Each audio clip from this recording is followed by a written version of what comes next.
सभी को राम राम। नमस्कार। मैं हूं पीके अग्रवाल। आप देख रहे हैं ट्रूथ प्लस। साथियों, आज बात करेंगे अमेरिकी राष्ट्रपति डोनाल्ड ट्रंप के ट्रेड एडवाइजर पीटर नवारो के बारे में।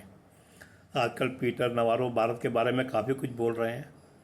अभी हाल में उनका एक बयान आया था कि भारत जो रूस से तेल मंगा रहा है उससे भारत में ब्राह्मण प्रॉफिट ले रहे हैं। यानी अमेरिका भी भारत के जातिवाद में उतर गया है। अब अमेरिका उतर गया, क्यों उतर गया? अभी तो उन्होंने ब्राह्मण कहा। आप देखें भारत में भी यही चलता है, ब्राह्मणवाद, मनुवाद, मनुस्मृति के बारे में अपशब्द बोलना, हिंदू धर्म शास्त्रों के बारे में अपशब्द बोलना। लगभग स्क्रिप्ट एक जैसी लग रही है। अब ये स्क्रिप्ट भारत से अमेरिका गई है या अमेरिका से भारत आती है, ये तो आप अनुमान लगाए, लेकिन दोनों का स्क्रिप्ट राइटर एक ही लग रहा है। अब जैसे नवारो ने ब्राह्मण कहा है, हो सकता है आने वाले समय में वो ब्राह्मणवाद भी बोल दें, मनुवाद भी बोल दें, और हो सकता है मनुस्मृति लेकर वो भी आह्वान करें मनुस्मृति का विरोध करने का। कोई बड़ी बात नहीं है, ऐसा भी हो सकता है। भारत में कास्ट सेंसस का भी समर्थन कर दें वो, और वो कास्ट सेंसस का समर्थन जैसे मोदी जी कह चुके हैं कि अगली जनगणना में कास्ट सेंसस भी की जाएगी, और अगर ये वाकई कास्ट सेंसस हुई उसका श्रेय भी ट्रम्प साहब ले सकते हैं कि हमारे कहने के बाद मोदी जी ने कास्ट सेंसस की है। भले ही भारत में कांग्रेस कहती रहे कि हमारे नेता ने पहले ये बात कही थी, लेकिन ये अलग चीज़ है। लेकिन अब इस सवाल ये है, ये एजेंडा चल रहा है या एजेंडे के पीछे कोई मानसिकता भी है? अब एजेंडा है ये तो आपने अनुमान लगा ही लिया होगा। दोनों की इसकी एक ही चल रही है, भारत का विपक्ष और अमेरिका का डीप स्टेट कह दो, कुछ भी कह दो। अब इसके पीछे की मानसिकता क्या है? अभी कुछ दिनों पहले पीटर नवारो ने एक थ्रेड डाला था, एक्स पर पोस्ट किया था, जिसमें मोदी जी की एक तस्वीर लगाई थी, जिसमें मोदी जी की साधना करते हुए दिखाई दे रहे हैं। आपने तस्वीर देखी होगी मोदी जी की भगवा वस्त्रों में, चाहे वो केदारनाथ की गुफा हो, चाहे वो विवेकानंद रॉक हो, ऐसी एक तस्वीर डाली। वो तस्वीर क्या बताती है? उस तस्वीर का भारत के राजनीति तो ठीक है, अमेरिका से क्या मतलब है? क्या वो उसके पीछे की मानसिकता नहीं बताती कि पीटर नवारो हिंदू फोबिक भी है?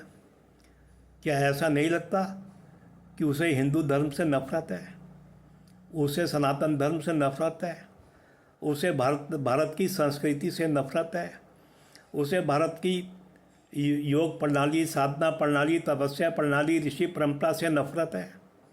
ऐसा नहीं नजर आता क्या? ये बात मैं केवल नवारो के लिए क्यों कहूँगा, मैं तो पूरे अमेरिकी समाज के लिए कहूँगा। भाई, भारत में भी कोई घटना होती है, जब ये जातिवादी वोट छेड़ते हैं, ये तो पूरे हिंदुओं को लपेटे में लेते हैं ना। ये तो हिंदू समाज को पूरा अपराधी घोषित करने की कोशिश करते हैं। तो आज मैं अमेरिकी समाज को क्यों नहीं लपेटे में लूँगा? तो क्या यह मानसिकता पूरे अमेरिका की है, पूरे अमेरिकी समाज की है? अब यहाँ पर मैं एक बात और कहूँगा, ये वो लोग हैं जिनके पास अपना एंशिएंट धर्म नहीं है, प्राचीन धर्म नहीं है। इनके पास अपनी कोई प्राचीन संस्कृति नहीं है, इनके पास अपनी कोई प्राचीन सभ्यता नहीं है, आचार व्यवहार परंपरा नहीं है। जैसे मैं अपने एक वीडियो में पहले भी कह चुका हूँ, इनके एंशिएंट धर्म, भगवान, संस्कृति, परंपरा छीन ली गई है और इन्हें एक आधुनिक धर्म दे दिया गया है। तो क्या इससे ऐसे नहीं लगता जिनके भगवान छीन लिए जाते हैं वो उन लोगों से नफरत करते हैं जिनके भगवान अभी तक छीने नहीं गए हों, जो अपने प्राचीन भगवानों को आज तक मानते हो, प्राचीन संस्कृति को मानते हो, प्राचीन परंपराओं को मानते हो?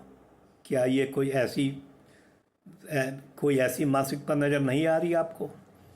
अब ऐसा भी लगता है कि भारत और अमेरिका के बीच में जो टैरिफ वार चल रहा है, वो टैरिफ वार केवल टैरिफ वार तक सीमित नहीं है, वो रिलीजियस वार भी है, वो कल्चरल वार भी है, वो सिविलाइजेशन वार भी है।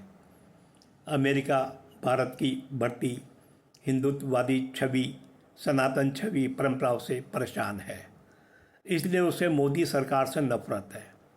उसे यहाँ पर सेक्युलर सरकार चाहिए जो हिंदुत्व के खिलाफ बोले, ना कि हिंदुत्व के झंडे को हाथ में उड़ा कर उठाए, जो सनातन संस्कृति को अवहेलना करे, दबाए कुचले, ना कि उसका पालन करे।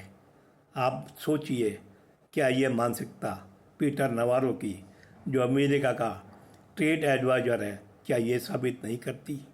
और इसी मानसिकता को मैं पूरे अमेरिकी सरकार क्या पूरे अमेरिकी समाज तक ले जाने का जिम्मेदार नहीं मानता हूँ। नहीं मानेंगे आप? अमेरिका में ये लोग तो 400-500 साल पहले से आके बसे। ये सब तो एक तरह से प्रवासी यूरोपियन ही है। इन्होंने तो वहाँ के रेड इंडियन की हत्या की है।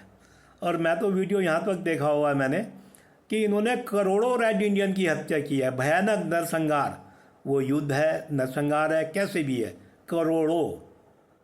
तो बताओ, ये लोग प्राचीन संस्कृति, प्राचीन धर्म, प्राचीन सभ्यता, इन सब से तो परेशान रहेंगे ना। तो भारत से परेशान होने का कारण क्या एक नहीं है। भारत में गाय के मांस वाला दूध बेचना या डेयरी प्रोडक्ट बेचना, ये उसी रणनीति का हिस्सा है जो ये बोल नहीं रहे, लेकिन मोदी जी बोल चुके हैं। तो आप भी इन्हें समझिए, कोशिश कीजिए। वीडियो पसंद आए तो लाइक करें, शेयर करें, चैनल को सब्सक्राइब करें। फिर मिलते हैं अगले वीडियो में। धन्यवाद।